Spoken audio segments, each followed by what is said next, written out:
Rachel, we've changed orientation a little bit. I'm not at my desk.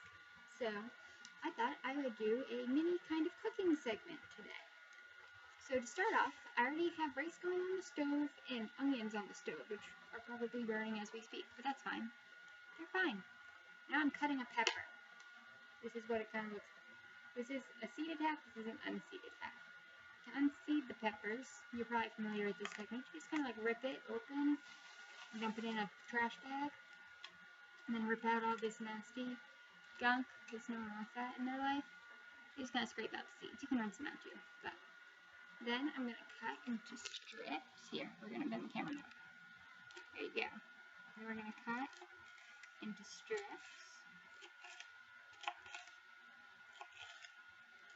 And then we're going to cut into chunks. Cut into strips.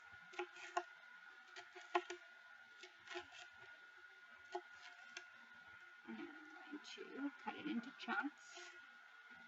These are going to go in the pan. The onions that have already been chopped similarly. Okay. These are ready to go in the pan. They're so pretty. I'll be back. Enjoy the nice scenery.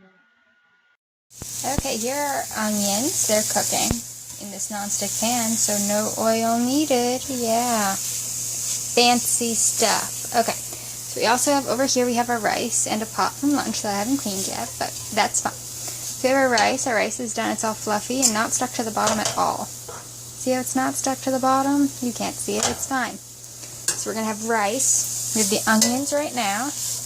They're going to cook over that heat. Yeah. Or maybe this heat. Because I'm impatient. Okay, then, once you realize that the fourth setting was a terrible and horrible bad idea because caramelization was happening much too fast, you turn it back down to 3, add some butter and some garlic to make your onions look pretty. Then you just kind of push the onions and garlic around until you get bored. Once you are sufficiently bored, and or your onions look kind of softish and like you probably wouldn't cry if you ate them, you can add your peppers. Woo! Peppers. Get there. Okay, peppers. Look how colorful. Ooh. How pretty it is. Okay, then we're going to stir in the peppers. See the stirring action going on? Some beautiful, this is colorful meal full of nutrients, probably. I actually don't know. But it's probably healthy. It has red stuff in it. The next step is to add green beans, but then you realize that your refrigerator has, without your permission, turned into a freezer and partially frozen them and kind of freezer burnt them, which was not cool. So maybe not using green beans for this. So now, once your onions and peppers have been cooking for a while, and it smells really good, because it smells like onions, peppers, and garlic, because how could that be bad? You kind of keep poking it until, like, the peppers seem like they've been heated, kind of. I'm not really picky about soft peppers, but some people are. It's weird. You can eat peppers raw. It doesn't really matter how long you cook them.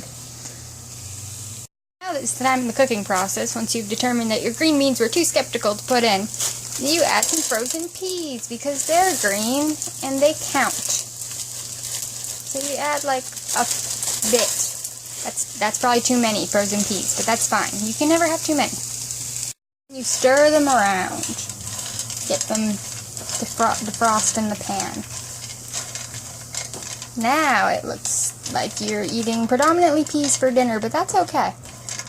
Because peas are healthy, probably. In some way. They're green, so they probably have nutrition and stuff. So then you just kind of keep poking at the peas until, like, they're kind of thawed. Okay, so once your peas have kind of thawed, like, they're still probably a little cold, but it's fine, because we're going to add the rice. Okay, so once you've added your rice, you have, now at this, you have some sort of rice and vegetable mixture that looks fairly yummy. Now at this point you could add an egg, and then it would probably be official fried rice, but I don't have eggs because I forgot to buy them at the store. So, and also because I was not planning on making fried rice, it just kind of happened. But you don't need eggs for fried rice. That is a complete myth. No one would even know if it wasn't in there.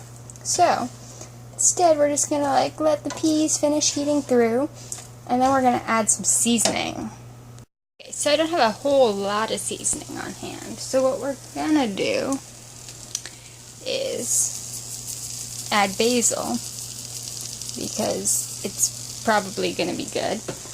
And then we will pretend that we're making fried rice, add a tiny bit of soy sauce, because that's probably something. It's low sodium soy sauce, so it will have the appearance of some sort of fried rice thing, except it's not fried rice. Well, it technically is fried rice. It is rice in a frying pan. Doesn't that look good? Yeah, fried rice. And then you taste it to see if your seasoning is good. And it's very good. It was very, very good. It was unexpected and delightful. Alright. Then you just kind of keep poking it until you get bored. It's pretty much the general rule of thumb when you're cooking. You just poke it until you're bored. And then it's done. The mock fried rice has now sufficiently been poked, so we have to turn off the heat so we don't burn the apartment down. Responsibility. And then we can eat it. Ooh. Have it, a delicious plate of vegetable mock fried rice that is ready to be consumed. Ooh. And that's how you make fried rice.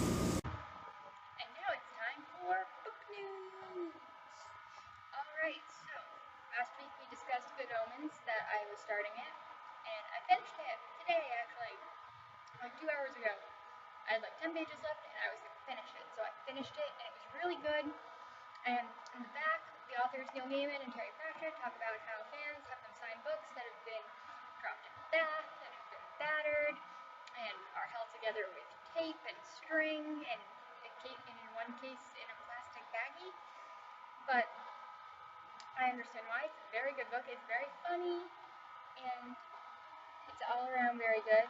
I recommend you read it, and in fact, I'll probably just give it to you when I see you next, because it's so good. Next up, for next week's book, I wasn't going to make any more because I'm running low on books. Well, I'm not running that low. I have enough for about a month, maybe, if I'm slow, if I'm very, very slow. But, so next, I'm going to try Witches Abroad, which is by Terry Pratchett. I'm going back into the Discworld, because I've been away. I'll be following different characters this time. I believe this is the Witches sequence. This is not the first book in the Witches sequence, I don't think. I'm going to read it anyway, because I have it and I don't have the first book in the Witches series. And as I said before, my book stock is running low. So, we're going to read this first. We'll read it out of order, because the order doesn't really matter anyway in the Discworld, because nothing makes sense anyway. Except it does in a weird way. It's amazing. So, you will probably get this eventually once Dad finishes going postal, making money, and raising steam. So, within the next 2 years. But I might just give you this one for him because he's slow. Alright, that wraps up this week's book news. Woo! And that's about it. Well, I hope you enjoyed this week's cooking segment with fried rice, and kind of fried rice anyway, and book news. So I'm looking forward to your next video, and I'll catch you later. Bye!